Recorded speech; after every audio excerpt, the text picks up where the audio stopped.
আপনারা পান নাই কেন জানেন গজল? আপনারা না পাওয়ার কিছু না, দায়ী আপনারা। আর আপনারা এরকম এমনি শুনছেন, এরকম কবরস্থানের মুর্দাদের সামনে জিয়ারত এরকমই হয়, মুর্দা যেরকম জিয়ারত সেরকম। এখানে আপনারা চুপচাপ ছিলেন তো আমিও চুপচাপ কথা বলে চলে গেছি, তবে বাকি কথা আপনারা শুনছেন আলহামদুলিল্লাহ। এখন একটা গজল যেহেতু আবদার করছেন, একটা গজল গাই। কি গাবো বলেন? কি বলবো, কি গাবো বলেন? বিশ্ব নবীর অপমানে যদি না কাঁদে তোমার মন, মুসলিম নয় মুনাফিক তুমি নবীজির দুশমন। নবীর প্রেমে জীবন দেবে কে আছো নওজোয়ান, তাকবীর তুলে সিংহ শাবক হও তুমি আগুয়ান। তোমার বুকে ইমানের বল, জবানে আল কোরআন, ভয় কাঁপে কাপুরুষ সব আর নরাধম শয়তান। জীবনের চেয়ে বুকে আছে বেশি নবীজির সম্মান, কেমনে তুমি থাকবে বসে হরে তার অপমান।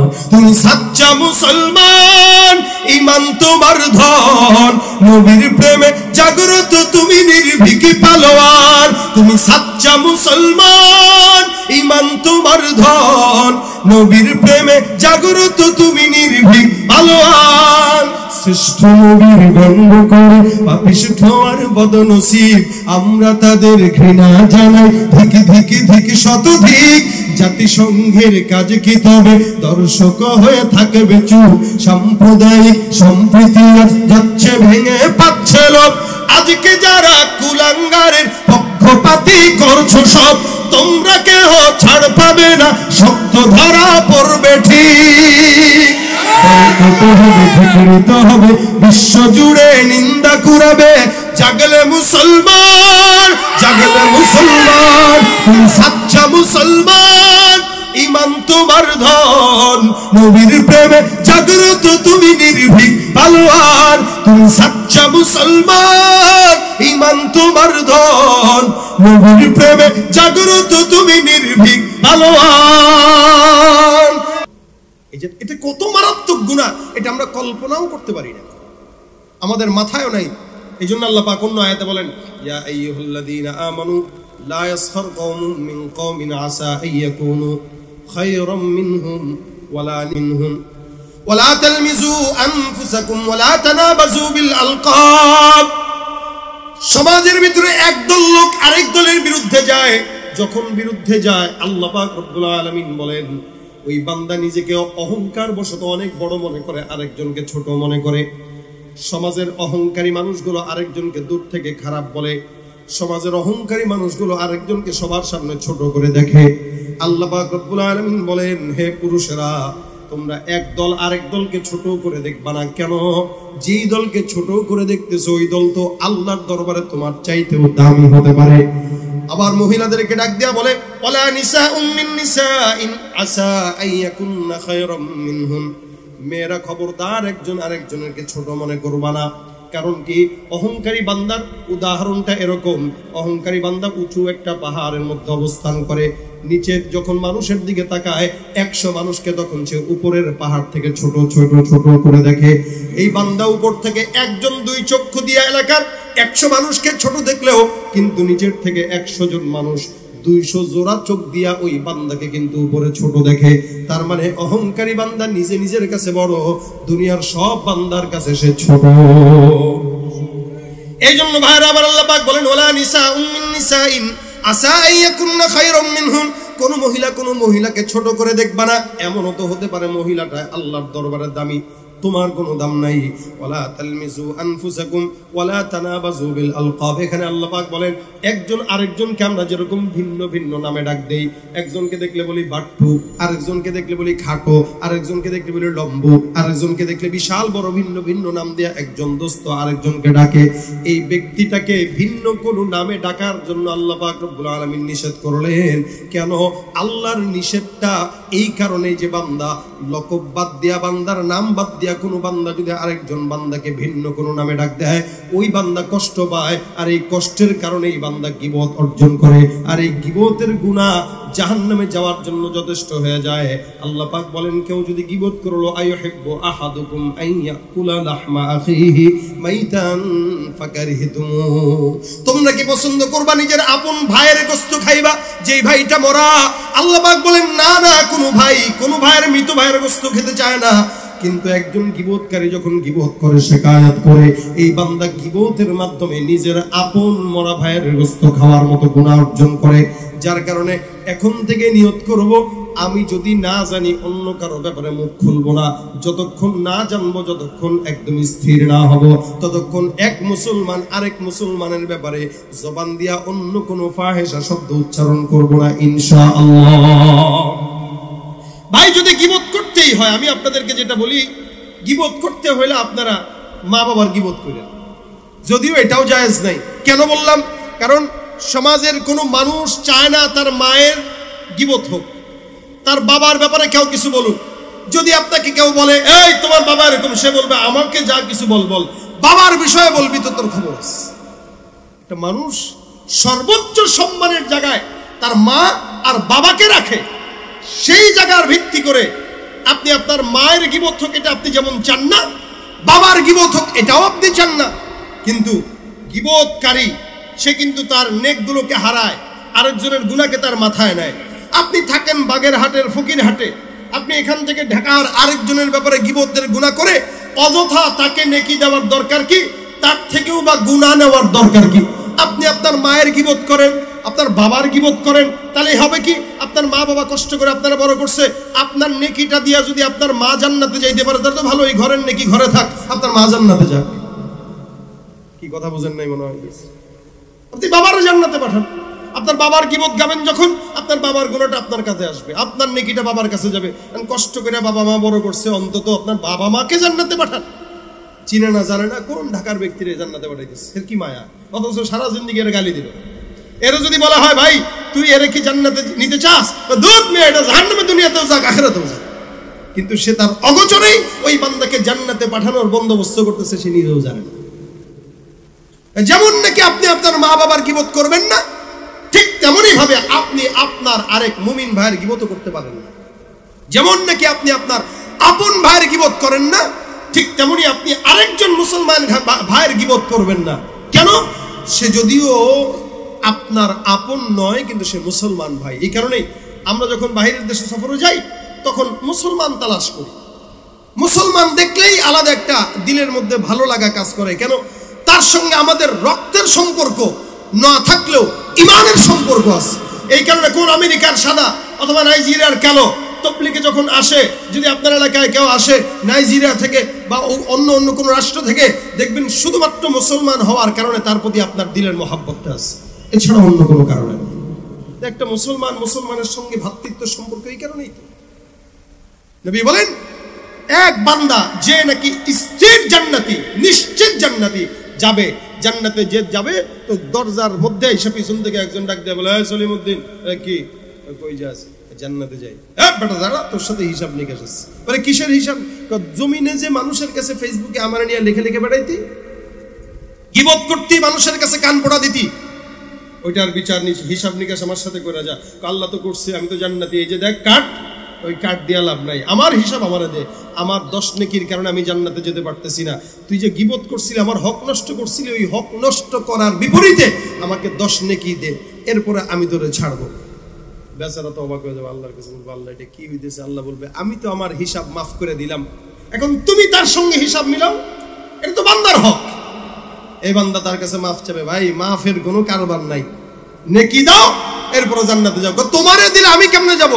তুমি কেমনে যাবে সেটা তো তুমি বুঝবা, তোমার আল্লাহ বুঝবে, আমি কি জানি। আমার হক যেটা নষ্ট করলো এটা দাও। এই বান্দা তখন নিশ্চিত জান্নাতি বান্দা, তার নেকটাকে ওই গুনাহগার বান্দাকে দিয়ে গুনাহগার বান্দা যাবে চলে জান্নাতে, আর নিশ্চিত জান্নাতি বান্দা সোজা জাহান্নামে ঢুকে যাবে, শুধুমাত্র গীবতের গুনাহ। এই কারণে ভাই, আমরা মাদ্রাসায় যারা পড়ি, আমরা স্কুলে যারা পড়ি, সাধারণ মানুষ যারা আছি, সবার জন্য এই কথা। এটা ইমানদারদের পছন্দনীয় একটা গুনাহ। আমি এটা বলি এই কারণে যে ইমানদাররা এই গুনাহকে পছন্দ করে, এই গুনাহটাকে গুনাহই মনে করে না। এটা যে গুনাহই মনে করে না। মনে রাখবেন, 2 কারণে গীবত করা বৈধ। যদি গীবত করতে হয়, সমালোচনা যদি করতেই হয়, তাহলে সেটা যৌক্তিক সমালোচনা হতে পারে। তারপরেও এটা কেন করবেন? এক, সামাজিক কোনো ক্ষতি যদি হয়, সমাজে কেউ ইয়াবার পাচার করে, মাদক দ্রব্য এনে পাচার করে, যেটা সমাজের ক্ষতি, চুরি ডাকাতি করে, সন্ত্রাসী করে, এই সমস্ত কাজ যেটার মাধ্যমে সামাজিক ক্ষতি হয়, এমন কোনো কাজ যদি কেউ করে, তার ব্যাপারে মানুষকে সচেতন করা এটা ঈমানি দায়িত্ব, ওটা ঈমানি দায়িত্ব। ওইটা যদি কেউ করে তো গীবত হবে না। দুই নম্বরে, রাষ্ট্রীয় কোনো ক্ষতি হওয়ার পাশাপাশি, সামাজিক ক্ষতি হওয়ার পাশাপাশি ঈমানের যদি কোনো ক্ষতি হয়, যেমন ধরেন কেউ সমাজের ভিতরে বেদাত ছড়াচ্ছে, সমাজের ভিতরে কেউ দ্বীনকে উল্টা বুঝিয়ে মানুষকে গোমরা করার চেষ্টা করতেছে, এই দ্বীনি ব্যাপারে যদি কেউ ক্ষতি করে, তাহলে ওই বান্দার ব্যাপারে স্পষ্ট সতর্ক করা ঈমানি দায়িত্ব, ওইটা গীবত হবে না। দুই বিষয়ে গীবত করা জায়েজ। এক নম্বর সামাজিক ক্ষতি, দুই নম্বর ঈমানের ক্ষতি। এই দুই ক্ষতির বাহিরে যদি কেউ গীবত করে, তাহলে সেটা কিভাবে করবেন? যৌক্তিক সমালোচনা করবেন, কাছে ডেকে টান দিবেন। কিভাবে? ফাসলিহু বাইনা আখাওয়াইকুম, ভাই হিসেবে, মুমিন হিসেবে কাছে ডেকে সুন্দর করে আদর আপ্যায়নের মাধ্যমে বুঝিয়ে এই বান্দাটাকে বুঝাবেন, যাতে বান্দা ভুলটা দ্বিতীয়বার না করে, সুযোগ দেওয়া তাকে। তাহলে আর কোনো সমস্যা নেই। এলাকায় যদি এভাবে প্রত্যেকটা মানুষের ভুল শুধরে দিতে পারে, ইনশাআল্লাহ এলাকার মানুষগুলো আস্তে আস্তে শুধরে যাওয়া সম্ভব। অন্যথায় মানুষের কাছে বলে বলে, মানুষের কাছে 10 জায়গায় প্রচার করে আপনার আমার যতটুকু ইবাদত আমরা করি, এই ইবাদতটাও যদি ভাই নষ্ট করে ফেলি, তাহলে জাহান্নাম ছাড়া আর কোনো উপায় নাই। এই কারণে আজকের এই প্রোগ্রামের ছোট্ট মুক্তাসার যে ভাঙা কথাগুলো আমি আপনাদের সামনে বললাম, দিনের বেলার প্রোগ্রাম, আসরের পরের প্রোগ্রাম, এগুলোতে বয়ান এরকমই করতে হয়। এই জন্য আমি আপনাদের সামনে ভাঙা ভাঙা কথা এভাবে বললাম। কি, আজকে থেকে নিয়ে এখন থেকে আমি লম্বা কোনো ওয়াজ করি নাই, আমি শুধু মেসেজ আপনাদেরকে দিলাম।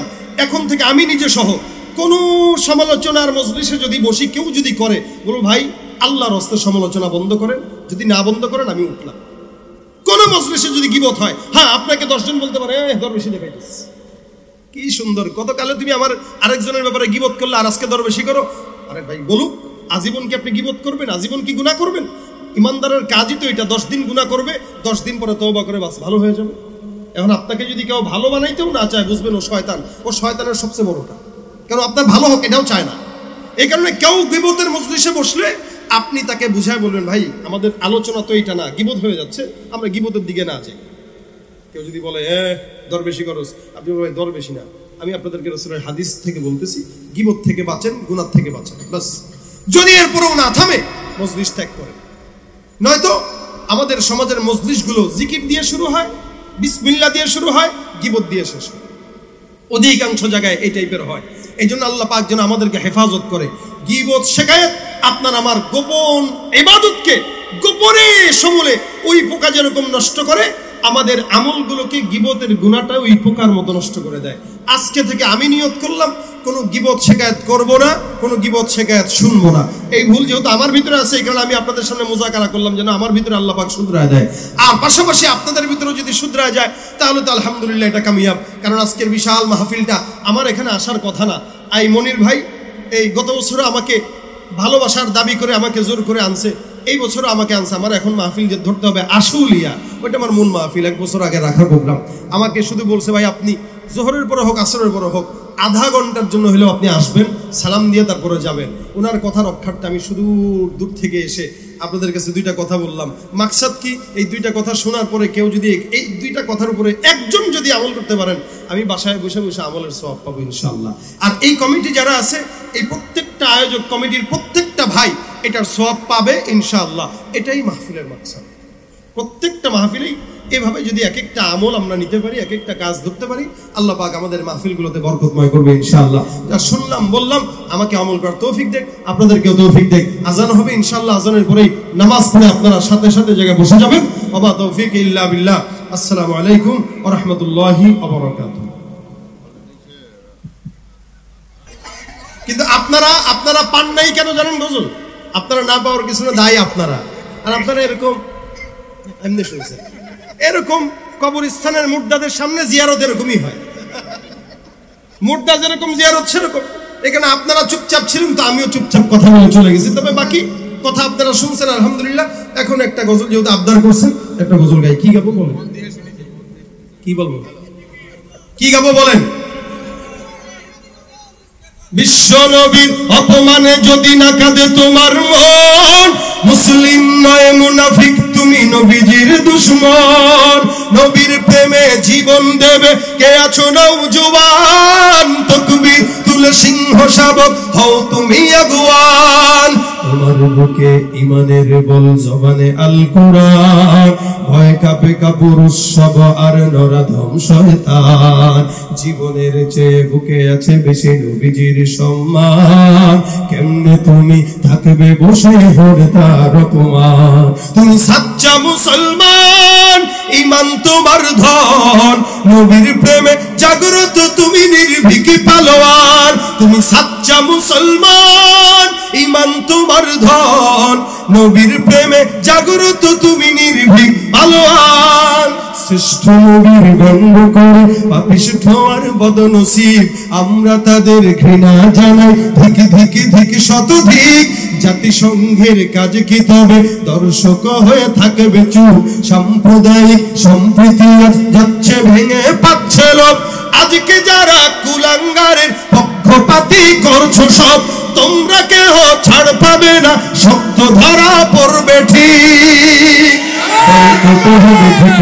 হবে বিশ্ব জুড়ে নিন্দা কুড়াবে, জাগলে মুসলমান, জাগলে মুসলমান। তুমি সাচ্চা মুসলমান, ইমান তোমার ধন, নবীর প্রেমে জাগ্রত তুমি নির্ভীক পালোয়ান। তুমি সাচ্চা মুসলমান, ইমান তোমার ধন, নবীর প্রেমে জাগ্রত তুমি নির্ভীক পালোয়ান। আসসালামু আলাইকুম ওয়া রাহমাতুল্লাহ।